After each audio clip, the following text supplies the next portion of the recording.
Hi, friends, and welcome to this conversation on the McCord List Today. I'm Rachel McCord, your talk show bestie, and I am excited to explore this conversation about entertainment and all the things with model and co-founder of the Starters Block. Please welcome Victoria to my show. Hi. Hi, how are you doing, love? I'm so good. I'm so excited to sit down with you. We got to connect at the Drama Diet book launch, which was so fun. You looked amazing that night, and it was so beautiful to hear your story and what you've been doing. And obviously you have been so busy doing a million things. So take me back a little bit to how you got into this incredible career where you've graced Elle magazine, Glamour, and all the things. It's a very not PG-13 story. Oh my goodness. Yeah.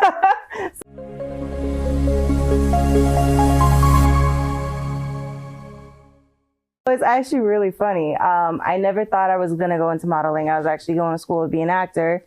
And of course, I'm doing that too. But with the modeling side of things, weed had just become legal in Jersey.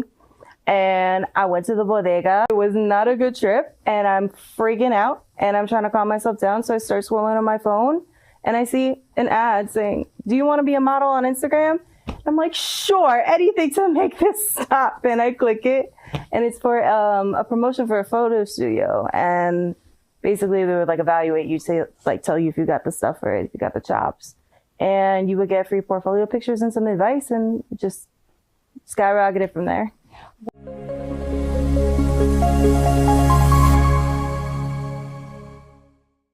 How does your family feel about you moving to Hollywood and chasing your dreams?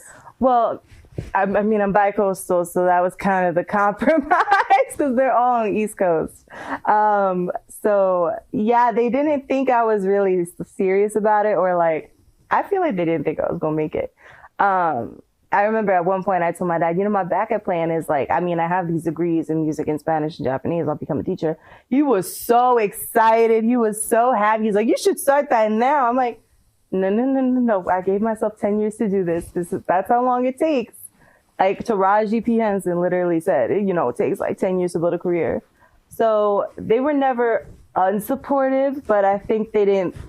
I think that what they were doing is that they weren't overtly being unsupportive because they thought it'd be a phase, and that if they showed disdain for it or didn't support it openly, then I would just double down on it.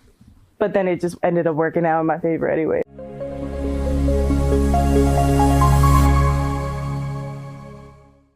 What has been your favorite part of the job? The people. It's always going to be the people. And like the art we make together, like that brings me so much joy. That's why I love that I've kind of started dabbling in creative direction. So I have all these ideas and I want to express them and people love them, but I don't want to do it alone. I want to do it with other people. And it's just a great way to bring people together, express ourselves, and have a great time. Wow. What was it like for you growing up? Did you always aspire to work in the arts? Was there something that kind of put you on that track? So this is actually my Rutgers admission essay story. I knew I wanted to be a performer when I saw Britney Spears on the stage at the VMAs of Anaconda, and she like had around her waist, and I was like, what, 7 or 8 years old at that time, like super small, maybe 6, I don't know. And I like was a butt naked baby dancing around, put on my mama's cowgirl boots, took my magic wand and used it as a mic and started singing. I was like, this is what I want to do. I want to sing. And like, of course, you know, family was just laughing and taking photos. But that was actually originally the goal, to always be a singer first.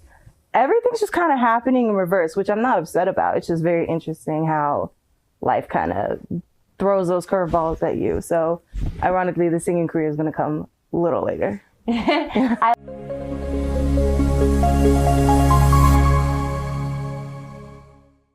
Something I really learned this year and that I've been talking about a lot, because I feel like we don't really, as a whole and as a country, really know this perspective.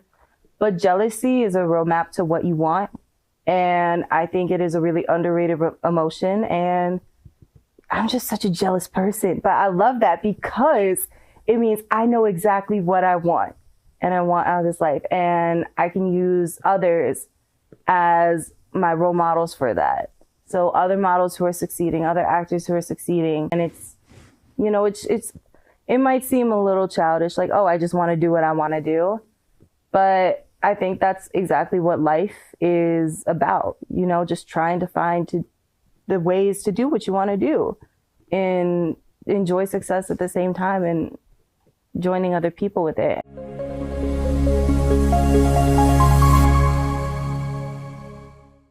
What would you say to someone who looks at this industry and thinks it's so selfish and it's just all about us and we're just kind of pursuing our own things and not making a difference in the world? Yeah, like as a system, but another reason why I'm so excited for this indie revolution and for people really like claiming their power back as a whole and the power to create on their own is that it's in a way kind of bringing those genuine people together, especially with the technological revolutions. Like I swear, everybody's on Threads.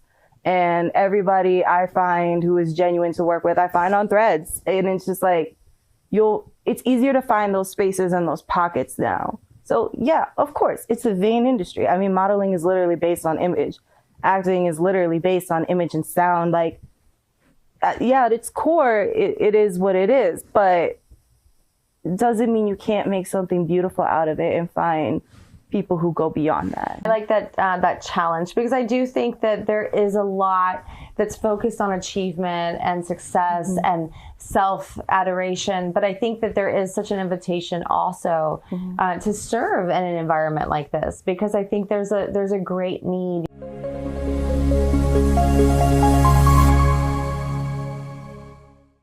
So I actually just posted this on Model ID, which is another nonprofit dedicated to bringing safety to models, but they're based in Europe. And my quote was, "Do not let your limiting beliefs limit you."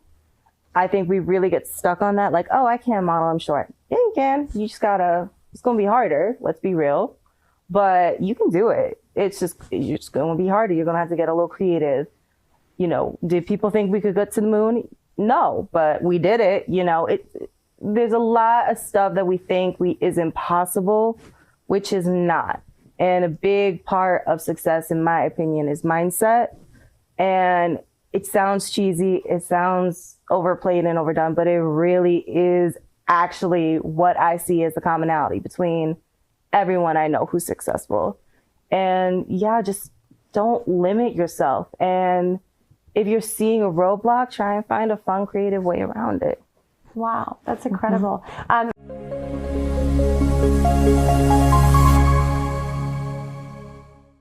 We're still experiencing the same abuses, especially around the sexual abuse that is very rampant in the industry, as we've seen with like Epstein and other infamous figures like him. So this is just another added layer of legal protection. And, you know, the auto-renewing contracts, for example, you know, you sign with a model agency and the contract automatically renews, which locks you in for another 3 years, or sometimes it goes even as long as 4. And, you know, if you're not booking work, you're locked in. And it's very hard to get out of these contracts sometimes, especially if they have a better legal team than this model who is maybe the first in her family, doesn't have the same resources, et cetera, et cetera. Okay, got you. Wow, that's incredible for your work. And I know that you were honored by Glamour magazine, their Woman of the Year. So tell me a little bit about that experience, how you found out, what that felt like to the little girl who dreamed of doing this.